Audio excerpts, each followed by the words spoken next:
supertalk.fm. If you haven't by now, you need to download that SuperTalk Mississippi app where you can stream us anytime, anywhere. We're always too on your local SuperTalk Mississippi radio stations. And don't forget about watching us, which you can do on your computer, your mobile device. Just head on over to SuperTalk TV. Now, I know we've got the big dinner, lunch, or however you say it at your house, supper, coming up this Thursday, and lots of family are going to be getting together. And sometimes that can add a little stress to the situation. So joining us is Dr. Tiffany Baker. She is with Singing River Services. She's the program director there, and she's going to help us kind of figure out how to survive the table talk there at Thanksgiving. So welcome, Dr. Baker. Thank you for having me. So it's a wonderful time. Family comes in, but let's be honest, family, it's complicated, right? There's not a family listening to good things that doesn't have that one or two that may just start conversation that we just would rather leave under the table or in the driveway before Thanksgiving starts. So what is sort of the best strategy for those to sort of set boundaries or maybe de-escalate anything that may start coming up Thursday?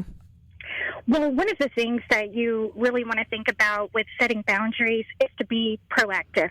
So you want to let your guests know ahead of time that you prefer to focus on topics that bring people together, like family memories or shared interests, rather than some of the other difficult topics like, let's say, politics. If some kind of discussion begins that you really don't think we need to go down that road, then let's just say something like, we'll save the debate for another day. And that can help kind of manage the mood there. Also, with some of these conversations, you may want to approach them with a sense of curiosity instead of judgment. Sometimes that helps tone down the conversation, and it helps to have an open dialogue, and it avoids confrontation. I completely agree with that. I love the idea of your hosting set out, hey, everybody bring a dish and leave your politics at home. Like, just go ahead and put it right out there. And I know there's two sides to everything, particularly when you talk about, the past election and some of the other things that are going down. Even with the Egg Bowl that's coming up Friday, discussions can get sort of heated. I think, if you're on the winning side, that's great, but maybe not poke bears. And if you're on the losing side, then, just also recognize that it is what it is, and people are going to have differing opinions, and then we can talk about it after the turkey's been carved and the pie's been sliced and everybody sort of went home. If someone's like really struggling with that, though, like maybe, Dr. Baker, they recognize that their family has divided lines and maybe they're worried about going or not going, how can someone deal with their own sort of anxieties around that before they ever get there? Well, one thing that I would always recommend is to try to be mindful and in the moment. And there's this idea that we call mindfulness that allows us to accomplish that and focus more on where we are right now instead of all of the stress that may be to come or may not even come. So spend some time with yourself, maybe a little bit of meditation, thinking about, what are you okay with or what are you not okay with? Where do you need to set the boundary? And then moving into that day, I think if we reframe how we're thinking instead of going into something negative, think about focusing on listening, validating emotions, and avoiding the temptation to win the argument.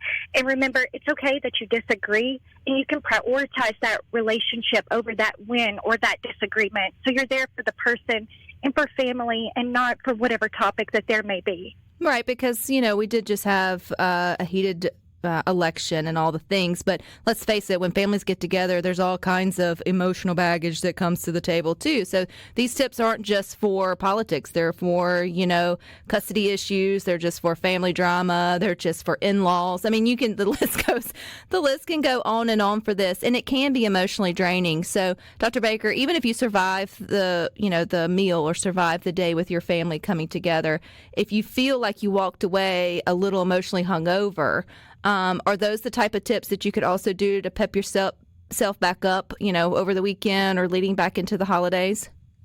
Exactly. And, like I said, the self-care and the setting boundaries and all these things, they start before the gathering, but they're also really important afterwards. So prepare yourself mentally before you actually go to the gathering, but also allow yourself that decompression time afterwards. And while you're there, it's also okay to give yourself permission to step away if you need a breather. You don't have to stay in that situation. And then, like I said, afterwards, just decompress. Do something that relaxes you, like journaling or taking a walk or maybe venting to a trusted friend that shares more of your core values that you can trust and really express yourself with. So the other piece of the holidays, Dr. Baker, that can be tough is that it can be tough. Somebody listening to Good Things is going to be experiencing their first holidays without a special loved one or a loss of some kind. And grief can be a real thief during these times and can be tough to navigate. What are your just sort of tips on how to get people can get help or sort of walk through it the next couple of weeks if maybe this is a significantly tougher year than others? Yeah, I'm definitely, and we know for a lot of people it is a difficult time of year. One thing that I would say is pay attention to your feelings. Make sure you're taking care of yourself. And if you start to notice that you have things like tiredness, an increase in physical symptoms, you're not sleeping as well, a lot of anxiety, all of these things, when you get to where you have a lot of that going on, it could be time for you to reach out for some kind of help or guidance to navigate that situation.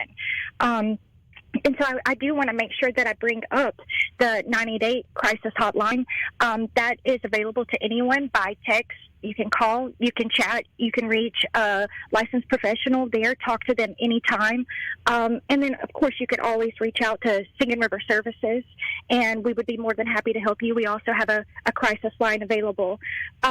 If you're not really sure if it's time for you to reach out or not really comfortable with the situation, I would say just go ahead and reach out.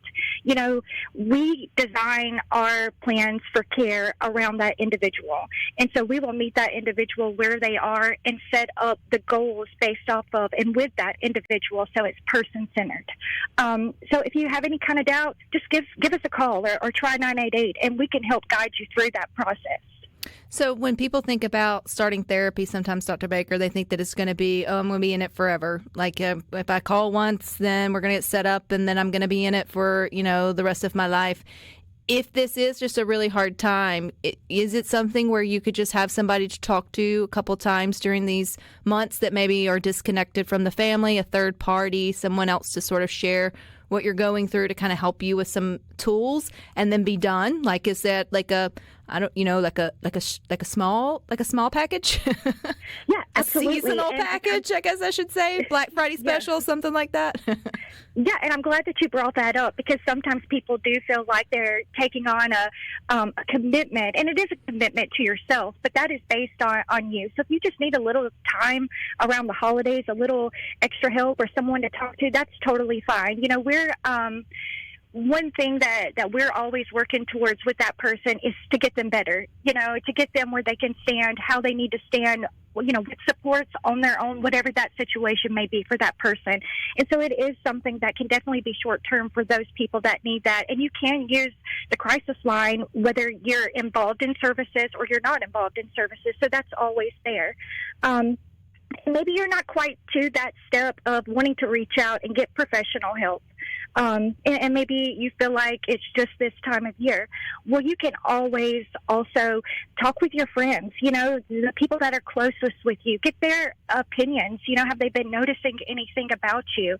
There's a lot of self-help groups online. A lot of people find that social connection really important right now, and you can find them that are composed of people that are dealing with the same life scenarios that you may be going through as well. And so there's many different avenues, but I would just say self-care, self-care, self-care. And if that involves getting a little bit of help, try to be open to the idea. I think that's a good thing in just starting the conversation. And I think if you're listening, maybe you don't fall into those categories, particularly with the grief or loss. But maybe this is a reminder for you that if there's someone in your immediate circle or friend circle or church group that this could be potentially a tougher holiday season for them, don't forget them.